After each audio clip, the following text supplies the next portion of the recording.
Hello दोस्तों, आज की वीडियो में आप सभी का स्वागत है। तो कई भाइयों का बार-बार कमेंट आ रहा था कि सर यूपीएसआई की एग्ज़ाम डेट के बारे में कुछ बता दीजिए और थोड़ा प्रिपरेशन के लिए बारे में बता दीजिए कि किस तरीके से तैयारी करें कि जिससे एग्ज़ाम क्लियर होने के चांसेस ज़्यादा रहें। तो उसी के बारे में बात करने वाला हूँ कि जो भी बताऊँगा भाई देखो मैं भी मतलब अभी मैंने भी फॉर्म डाल रखा है तो मैं भी प्रिपरेशन कर रहा हूँ यूपीएसआई के लिए। तो मैं जो मेरा स्टडी प्लान है मैं यूपीएसआई के लिए जैसे मैंने अप्रोच किया कि मैं इस तरीके से पढ़ूँगा क्योंकि मैंने यूपी पुलिस के टाइम पे भी उसी तरीके से ही पढ़ाई की थी।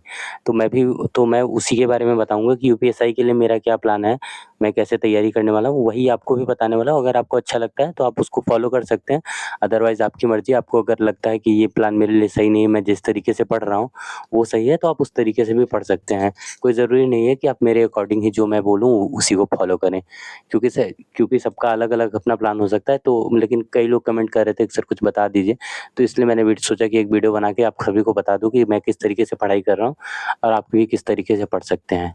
तो चलिए वीडियो को शुरू करते हैं।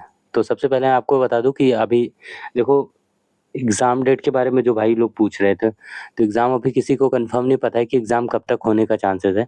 लेकिन फिर भी अगर आप मतलब एक आइडिया लेना चाहें कि एग्ज़ाम कब तक हो सकता है, तो देखो अभी कोई मतलब आपको ये इतना समझ लो कि बहुत ज़्यादा टाइम तो नहीं मिलेगा।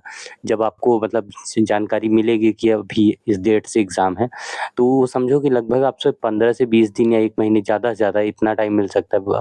1 महीना बहुत ही ज़्यादा है, 15 से 20 दिन ही आप मान के चलो। तो एग्ज़ाम डेट के लिए आपको इतना समझ लो कि जैसे आपको पता चलेगा कि हाँ, अभी इस डेट से एग्ज़ाम है, कोई सूचना जारी की जाएगी भर्ती बोर्ड की तरफ से। उसके बाद आपको बहुत ज़्यादा टाइम मिलने वाला नहीं है, बहुत मिलेगा तो आपको 15 से 20 दिन का टाइम मिलेगा, उसके बाद आपका एग्ज़ाम होगा। तो आप ये स और क्योंकि इस बार ऑफ़लाइन भी एग्ज़ाम है, तो वही बहुत बड़ी बात नहीं है एग्ज़ाम कराना, आराम से एग्ज़ाम हो जाएगा। क्योंकि बहुत सारे सेंटर बनाए जाते हैं। यूपी पुलिस में 50 लाख फॉर्म पड़े, तो इसमें तो उससे कम ही पड़े हैं। तो एग्ज़ाम कराना 1 दिन में आराम से 1 दिन में करा सकता है भर्ती बोर्ड। तो ये मत सोचिएगा कि एग्ज़ाम क्योंकि पिछली बार रहता था तो ऑनलाइन था तो महीनों 2 महीने एग्ज़ाम चलते थे। इस बार एक ही दिन में सारे सभी का एग्ज़ाम हो जाएगा। बहुत होगा तो 2 शिफ्ट में करा देंगे, इससे ज़्यादा तो मुझे नहीं लग रहा कि इससे ज़्यादा होगा। ठीक है? तो मैं अगर आपको एक मोटा-मोटा आइडिया दूँ कि मतलब कब तक एग्ज़ाम होने का चांस है, तो मैंने भाई देखो मेरी जो अप्रोच है मैंने मान रखा है कि एग्ज़ाम हमारा 15 जनवरी तक होगा। तो 15 जनवरी तक अगर हम मान लेते हैं कि 15 जनवरी तक एग्ज़ाम होगा तो आज 5 नवंबर है, ठीक है? तो 25 दिन इसके बचे और लगभग 30-31 दिन उसमें दिसंबर के और 15 दिन उधर। तो टोटल मिला के 71 डेज़, तो हम इसको सीधा-सीधा 70 दिन मानते हैं, ठीक है? तो 70 दिन अगर हम माने तो यानी अच्छा खासा अभी हमारे पास टाइम है। तो अगर अगर जिसने शुरू किया है मान लो पढ़ाई कर रहा है, उसके लिए तो बेस्ट है भाई, वो अच्छे से और पढ़ते रहे आगे।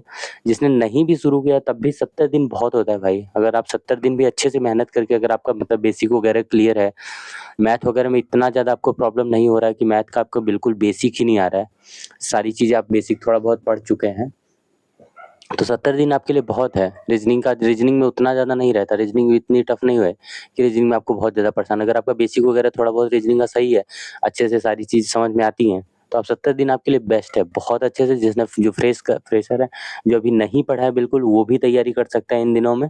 तो आप अच्छे से अगर मेहनत करेंगे तो आराम से सिलेक्शन हो जाएगा। सबसे पहले देखो मैं बता दूँ भाई, देखो हम लोग तो अभी देखो ट्रेनिंग पे हैं, यूपी पुलिस की जो 4,244 की भर्ती हुई थी, उसी की ट्रेनिंग चल रही है, तो हम लोगों को इतना ज़्यादा टाइम नहीं मिल पाता है। तो मैं अपने अकॉर्डिंग नहीं बता रहा हूँ क्योंकि हमको बहुत ज़्यादा हम पढ़ने के लिए मैक्सिमम 5 से 6 4 से या 5 घंटे, या बहुत अगर बहुत कम सोते हैं 3-4 घंटे सोते हैं तो 5 से 6 घंटे निकाल पाते हैं। उससे ज़्यादा टाइम नहीं मिल पाता। तो मैं अपना नहीं बता रहा हूँ, आप उसमें टाइम अपना मतलब है तो वही, लेकिन आपका थोड़ा-सा टाइम इंक्रीज़ रहेगा। तो आप लगभग, क्योंकि मैंने 10 घंटे का प्लान मैंने ले रखा है, जो मैं आपको बताने वाला हूँ। ये कम से कम आपको अगर देखो सिलेक्शन लेना भाई, कंपटीशन बहुत अच्छा खासा रहने वाला है, सभी को पता है। फॉर्म अच्छे पड़े हैं और एज रिलैक्सेशन मिला है जिसकी वजह से अच्छे-अच्छे लड़के बैठेंगे इसमें। तो कंपटीशन बहुत अच्छे लेवल का होने वाला है। तो आपको बहुत ही अच्छे से अगर सिलेक्शन लेना है तो बहुत अच्छे से पढ़ाई करनी पड़ेगी। ठीक है? तो मैंने जो 10 घंटे का प्लान लिया है, मैं उसमें सबसे पहले आपको बता दूँ कि उसमें मैंने मैथ के लिए 2 आवर्स रखा है कि आपको मैथ डेली कम से कम 2 घंटे पढ़ाई करनी है। रीज़निंग के लिए 1 घंटे और हिंदी के लिए भी आप 1 घंटे अगर पढ़ते हैं तब भी वो सफिशिएंट है। और जीके जीएस जो है उसमें धारा वगैरह सारी चीज़ें हैं, तो उसके लिए आपको 2 घंटे कम से कम पढ़ना है। अगर आपने ये मैंने बताया है। बाकी अगर आपको लगता है कि जैसे मेरा हिंदी ज़्यादा वीक है, मेरा मैथ ठीक है, तो आप उसमें कम ज़्यादा टाइम कर सकते हैं। जैसे हिंदी आपको लग रहा है कि हिंदी ज़्यादा गलत हो रही है मेरी, मैथ सही हो रहा है, तो आप हिंदी को थोड़ा-सा ज़्यादा टाइम दो, मैथ को कम दो। रीज़निंग गलत हो रहा है, मतलब जो पोर्शन अगर आपका ज़्यादा गलत हो रहा है, तो आप उसको ज़्यादा टाइम दो। मैंने मतलब इस हिसाब से बताया कि सब्जेक्ट जो टफ़ेस्ट है, जैसे मैथ में भाई देखो थोड़ा लेंदी रहता है क्वेश्चन, कुछ बड़े-बड़े क्वेश्चन रहते हैं। आप अगर प्रीवियस ईयर पीवाईक्यू क्वेश्चन देख रहे होंगे, तो आपको पता चलेगा उसमें क्वेश्चन लेंदी लेंदी रहते हैं, तो उसमें टाइम रहता है। तो आपको मतलब आपके फास्ट करने का तरीका होना चाहिए। तो उसके लिए आप मैथ जितना ज़्यादा प्रैक्टिस करेंगे, तो उतना ज़्यादा आपको इम्प्रूवमेंट देखने को मिलेगा, ठीक है? तो इसलिए बता रहा हूँ, इसलिए इसके लिए मैंने ज़्यादा टाइम दे रखा है। मैथ के लिए देखो, मैथ के लिए 2 घंटे, तो मैथ भाई सबको बताया मैंने लेंदी है, तो उसके लिए आपको टाइम थोड़ा ज़्यादा देना पड़ेगा। बात करें रीज़निंग की लिए मैंने 1 घंटा इसलिए रखा है कि रीज़निंग ऑलमोस्ट लगभग सभी की कोई भी होगा, कितना भी होगा, 40 में से 20-25 क्वेश्चन आराम से बना रहा होगा। तो आपको उन्हीं 10-15 क्वेश्चन के टॉपिक को फाइंड करना है जहाँ आपसे गलती हो रही है, और उसी को सुधारने की कोशिश करना है, ठीक है? बस इसी पे फ़ोकस करो, और अभी मतलब ज़्यादा से ज़्यादा आपको मेन फ़ोकस होना चाहिए इन्हीं चीज़ों पे। आपका जो भी टॉपिक गलत हो रहा है, जहाँ भी गलती हो रही है, जिस भी चैप्टर में, मैथ हो, रीज़निंग हो, हिंदी हो, जीएस हो, किसी भी कुछ भी हो, जहाँ भी आपसे ज़्यादा गलती हो रही है, आप उसी को सुधारने की कोशिश करो। अभी टाइम है, 1 महीने तक आप ये कर सकते हो। उसके बाद जब आपसे लगभग 1 महीना या 30-40 दिन बचेगा, तो आपको मैं यही सजेस्ट करूँगा, आप ज़्यादा से ज़्यादा मॉक या प्रैक्टिस पे फ़ोकस करो। आप जितना ज़्यादा प्रैक्टिस करोगे, उतना ज़्यादा आपका स्कोर इम्प्रूव होगा, और ये आपको देखने को मिलेगा एग्ज़ाम में। जितना ज़्यादा आपने प्रैक्टिस किया होगा, एग्ज़ाम में आपको उतनी ज़्यादा आसानी होने वाली है। अगर आपने प्रैक्टिस कम किया है, तो एग्ज़ाम का प्रेशर आप झेल ही नहीं पाएँगे, वहीं एग्ज़ाम में आप परेशान हो जाएँगे, और आपसे क्वेश्चन जो आता भी रहेगा ना, वो भी क्वेश्चन नहीं बन पाएगा आपसे। तो इसलिए आप अभी से बिल्कुल एकदम प्रैक्टिस इतना ज़्यादा करिए ना कि आपको एग्ज़ाम में बैठे तो आपको वो भी लगे कि मैं प्रैक्टिस ही कर रहा हूँ। ठीक है? तो इसके लिए बता दिया। तो आपका देखो भाई, 2 घंटे मैथ बताया, 1 घंटे रीज़निंग, 1 घंटे हिंदी, और 2 घंटे जीके जीएस। तो टोटल कितने घंटे और हुए? 2, 2, 4, 6 घंटे। जो तो मैंने बोला था कि 10 घंटे का प्लान है, तो जो बचे 4 घंटे, 3 से 4 घंटे आपको किस पे देना है? आपको प्रैक्टिस पे देना है भाई, 3 से 4 घंटे। प्रैक्टिस में आप क्या करना है? आप टेस्ट सीरीज़ जॉइन कर लीजिए टेक्स्ट बुक पे। पास प्रो मैक्स ले लीजिए, उसमें देखो मैंने भी डिस्क्रिप्शन पे अपना लिंक डाल दिया है। अगर आप वहाँ से जॉइन करते हैं, तो आपको एक्स्ट्रा 10% का डिस्काउंट मिल जाएगा। अगर ऑलरेडी आप यूज़ कर रहे हैं, तो आप तो वही तो ठीक है, आप करते रहिए अच्छे से वहाँ से प्रैक्टिस। क्योंकि टेक्स्ट बुक पे आपको सारी चीज़ें मिल जाती हैं, जो कि आपको बुक या हर जगह से ढूँढना पड़ेगा। टेक्स्ट बुक पे भाई सब कुछ अवेलेबल है। टेक्स्ट बुक पे मॉक, पीवाईक्यू, जितनी चीज़ें आप इतना मॉक उसमें अवेलेबल है। मैं भी वही टेक्स्ट बुक ही यूज़ करता। तो आप मेरी बात मानो, तो आप टेक्स्ट बुक ही उसपे सबसे मोस्ट इम्पोर्टेंट उसका जो है, उसका जो सॉल्यूशन दिया रहता है, उसके साथ जो एडिशनल इन्फॉर्मेशन दी रहती है, वो बहुत इम्पोर्टेंट है भाई। उसको आप अच्छे से, उसको इग्नोर मत किया करो, उसको अच्छे से पढ़ो। उसी में से उसमें से आप जब एग्ज़ाम बैठोगे, तो आपको बहुत सारे क्वेश्चन देखने को मिलेंगे, और आपका रिवीज़न भी होता रहता है। आप देखेंगे जैसे हिंदी का आपने अगर मान लीजिए सर्वनाम या संज्ञा किसी से भी क्वेश्चन आया, तो आप जो उसकी नीचे एडिशनल इन्फॉर्मेशन पढ़ेंगे, उसमें देखेंगे तो उसके और भी संज्ञा के सारे सारे के बारे में बताया रहता है, सभी चीज़ें दी रहती हैं। तो आप उसको भी आराम से समझ सकते हैं सारी चीज़ें। आपका जो पिछला पढ़ा हुआ है, आप रिवीजन भी करते रहेंगे। तो आप 3 से 4 घंटे आप अपने मॉक लगाइए, प्रैक्टिस करिए, और ज़्यादातर कोशिश करिए कि ऑनलाइन ही करिए, क्योंकि ऑफलाइन इतना नहीं है कि आप इतना करेंगे। बस आप कोशिश ये करिए कि जैसे आपको अगर टाइम 2 घंटे का मिल रहा है, तो उसमें से आप 10 मिनट मान के माइनस करके चलिए, क्योंकि वहाँ पे आपका 10 मिनट एक्स्ट्रा लगना है ओएमआर को भरने में, तो आप 10 मिनट वहाँ माइनस करके चलिए, ठीक है? ये बता दिया मॉक और प्रैक्टिस सेट का, और इसमें बता दिया कि टेक्स्ट बुक से आप प्रैक्टिस कर सकते हैं। टेक्स्ट बुक का लिंक डिस्क्रिप्शन में है मेरे, वहाँ से आप जॉइन करिए, आपको एक्स्ट्रा 10% का डिस्काउंट मिलेगा, ठीक है? बुक वगैरह के बारे में कुछ लोग पूछ रहे थे कि बुक कौन-सी पढ़ें, तो देखो बुक अब देखो टाइम नहीं है कि मैं अभी नई बुक आपको कोई बताऊँ और आप उसको पढ़ाई करो। जीएस के लिए देखो मैंने बताया है, अभी अब हाल ही में वीडियो एक बनाया, उसमें सारी चीज़ें मैंने बताया किस तरीकों से आपको पढ़ना है उसको। लेकिन फिर भी अगर देखो बुक वगैरह का जो पूछ रहे हैं भाई, जो अगर आप बुक पढ़ रहे हो, अगर उससे आपको चीज़ें समझ में आ रही हैं, आप उसमें पढ़ पा रहे हैं, सारी चीज़ें सही से क्लियर हो रही हैं, तो अब नई बुक मत लो, उसी को फ़ॉलो करो, उसी को पढ़ते रहो, बार-बार रिवीज़न करो उसी बुक को, जो बुक आप यूज़ कर रहे हो अभी। नई बुक लेने के चक्कर में अपना टाइम वेस्ट मत करो, उसमें उससे कुछ नहीं होने वाला, क्योंकि आप फिर उसको लोगे और पढ़ नहीं पाओगे, आप उसको ऐसे रख दोगे। मेरी बात मानो तो आप बुक मत लो, जो भी बुक आप पढ़ रहे हो, उसी को पढ़ो।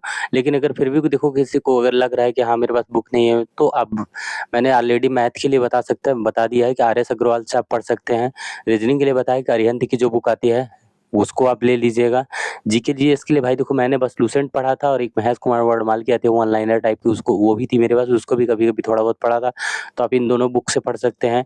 और फिर हिंदी के लिए भी मैंने सिर्फ लूसेंट पढ़ा था और चारों सब्जेक्ट का बता दिया। संविधान में जो धारा वगैरह आती है उसके लिए घटना चक्र का आता है, आप उसे ले सकते हैं, वहाँ से पढ़ाई कर सकते हैं। मेरे पास भी वही है, मैं भी उसी को पढ़ता हूँ। ठीक है, बुक्स का भी बता दिया है कि कौन-सी बुक है, लेकिन अगर आपके पास ऑलरेडी कोई बुक है जो आप पढ़ रहे हो, तो उसी को पढ़ो, नई बुक मत खरीदो, उसका कोई मतलब नहीं निकलेगा, आप लेके रख दोगे और वो रखा ही रह जाएगा आपका। ठीक है, तो अभी जो आप बुक पढ़ रहे हो उसी को पढ़ो, उसी को बार-बार रिवीजन करो। वो बुक कोई खराब नहीं होती भाई, सारी बुक अच्छी है, किसी भी बुक से आप पढ़ाई कर लो, ठीक है? मेहनत आप जितना करोगे उतना ज़्यादा आपको मिलेगा ही मिलेगा, किसी से बुक से पढ़ो, कोई भी बुक खराब नहीं है। तो आप बुक मैटर नहीं करता, आपकी प्रिपरेशन आप कितना टाइम दे रहे हो उसके लिए, वो सारी चीज़ें मैटर करती हैं। अब लेकिन सबसे बुक वगैरह जो भी है सारी चीज़ें बता दें, लेकिन सबसे मोस्ट इम्पोर्टेंट मैं आपको बता दे रहा हूँ, मॉक और प्रैक्टिस। जितना ज़्यादा आप करोगे सबसे ज़्यादा वही इफ़ेक्टिव होने वाला है आपके लिए। तो आप सबसे ज़्यादा फ़ोकस मॉक और प्रैक्टिस सेट में करो, क्योंकि उसमें आपकी सारी चीज़ें रिवीज़न होती है। जो भी है मैथ के जैसे सारे चैप्टर के क्वेश्चन मिल जाते हैं आपको, तो वो सारी चीज़ें बाद में रिवीजन होता है। और सबसे ज़्यादा मॉक प्रैक्टिस में आपको क्या करना है, लास्ट में जो उसका एनालिसिस होता है, उस पे ज़्यादा फोकस करना है। उसी को ज़्यादा ध्यान में रखना है। ये नहीं करना है कि आपने मॉक दिया या प्रैक्टिस किया और उसके बाद आप छोड़ के चले गए। छोड़ना नहीं है भाई। आपसे जो क्वेश्चन हुआ बन गया है, अच्छी बात है। अगर हो सकता है आपका तरीका जो हो थोड़ा लंबा रहा हो, तो आप उसके सॉल्यूशन को ज़रूर देखिए।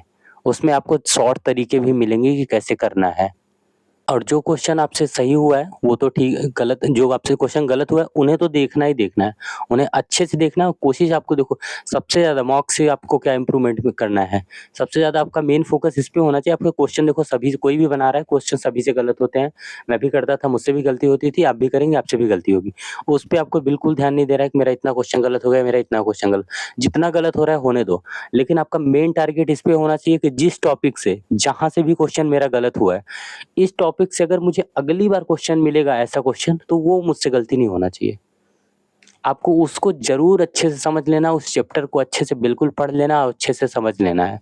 और इसी तरीके से आप करते-करते एक टाइम ऐसा आ जाएगा कि आप सारे टॉपिक, सारे चैप्टर और सारी चीज़ें कवर कर चुके होंगे और आपको पता भी नहीं चलेगा कि मैंने सब कुछ तैयार कर लिया है। तो आपका मेन टारगेट बस इसी पे आप फ़ोकस करो कि जहाँ से भी क्वेश्चन आ रहा है, गलती हो रहा है, कोई बात नहीं, गलती हो जाने दो। लेकिन अगली बार आपका टारगेट ये होना चाहिए कि अगर अगली बार मुझे ये ऐसा क्वेश्चन मिलता है, तो आप इतनी अच्छे से उसकी प्रैक्टिस कर लो, इतने अच्छे से उस क्वेश्चन को समझ लो, उस चैप्टर को, उस टॉपिक को इतने अच्छे से समझ लो कि अगली बार अगर वहाँ से क्वेश्चन आपको मिले तो वहाँ और कहीं से भले गलती हो जाए, लेकिन वो गलती नहीं होना चाहिए। और इस तरीके से आपका धीरे-धीरे सारे चैप्टर कवर हो जाएँगे और सारी टॉपिक जो भी है, हिंदी का हो या जीएस का, किसी भी चीज़ का, सारे सब कुछ कवर हो जाएगा। तो आप इसी तरीके से प्रैक्टिस करो, मेहनत करो बढ़िया से। अगर भाई अच्छे से प्रैक्टिस करते हो 70 डेज़ बहुत होता है। और जो एग्ज़ाम वगैरह के लिए देखो इतना मत परेशान हो कि डेट कब आएगी, डेट कब आएगी। मैंने एक आइडिया बता दिया है, 15 जनवरी तक, हो सकता है दिसंबर में भी, अभी गवर्नमेंट के ऊपर है वो क्या करा दे, भर्ती बोर्ड के ऊपर डिसाइड करता है कि अगर उनकी क्या तैयारी है, कैसे कराते हैं। लेकिन एक आप आइडिया मान के चल सकते हो कि जनवरी तक मुझे जहाँ तक लगता है एग्ज़ाम होगा। तो आपके पास बहुत टाइम है, अच्छे से पढ़ाई करो, मेहनत करो, आराम से सिलेक्शन हो जाएगा। और कुछ भी किसी का भी कोई डाउट होगा तो भाई कमेंट करना, ठीक है? मैं रिप्लाई कर दूँगा। बेस्ट ऑफ लक, अच्छे से पढ़ाई करो।